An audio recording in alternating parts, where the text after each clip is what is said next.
Google Search Console, donc c'est l'outil mis à disposition par Google pour suivre l'évolution de votre référencement naturel. Donc je ne vais pas vous détailler l'outil davantage, je vais surtout vous montrer comment on le connecte à votre site WordPress.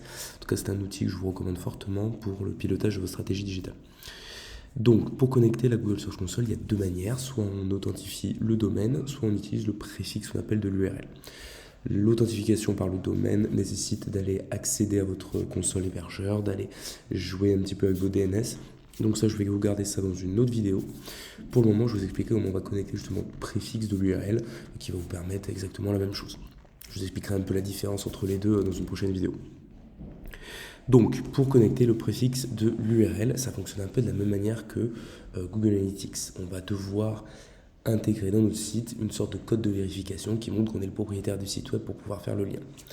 Donc, premièrement, je me connecte à la Search Console. Je dois avoir donc forcément un compte Gmail pour y accéder, enfin un compte Google, pardon. J'intègre ici le nom de mon domaine et je fais continuer. Google va me demander ensuite de confirmer que je suis bien le propriétaire de cette propriété. Mais j'ai différentes méthodes. Soit je glisse un fichier HTML au niveau de mon site web, donc il me nécessite un accès FTP. Donc c'est pas la méthode forcément la plus simple. Soit j'utilise mon compte Google Analytics. Alors si vous avez intégré Google Analytics 4, sachez que l'authentification se fera donc désormais automatiquement. Ça c'est le petit avantage d'utiliser GA4. Si vous n'utilisez pas encore GA4 ou bien que GA4 est mal paramétré, vous allez devoir forcément vous authentifier. Vous avez donc via le fournisseur du nom de domaine, ça revient un peu aux manips que je vous montrerai si on doit connecter directement le nom de domaine. Vous pouvez également utiliser Tag Manager qui va vous permettre d'envoyer votre petit code d'authentification directement depuis les balises de l'outil. Et vous avez la balise HTML, c'est la méthode qu'on va voir aujourd'hui. Donc pour ce faire, on va devoir copier-coller cette balise HTML et comme vous voyez, on va devoir l'intégrer dans la section Head de chaque page. Donc pour ce faire, on accède à notre back-office, on utilise un module qui s'appelle WP-Code, que vous pouvez retrouver ici. Donc c'est un module aujourd'hui qui est très utilisé par la communauté, qui est très sécurisé, vous voyez, 1105 téléchargements, mise à jour il y a 3 semaines. Il fait partie de ces modules plutôt sûrs et relativement légers pour ne pas alourdir votre site. Vous accédez donc, dès que vous l'avez installé, à l'onglet Code Snippet.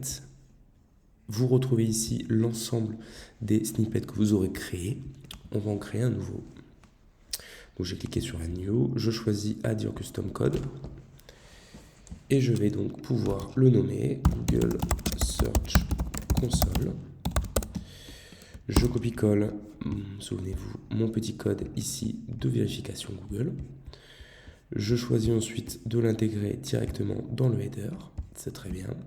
Multiplateforme, enfin multi-device, desktop et mobile. Je peux indiquer ici des infos complémentaires si j'ai beaucoup de tags et que je souhaite les rechercher de manière simple et rapide. Je ne vais rien faire pour cet exemple.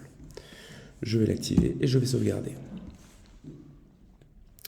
À partir de ce moment-là, mon code est bien intégré au site. Je vais tout de même vider le cache pour m'assurer que Google, lorsqu'il va venir inspecter le site, il est bien sur la dernière version mise à jour.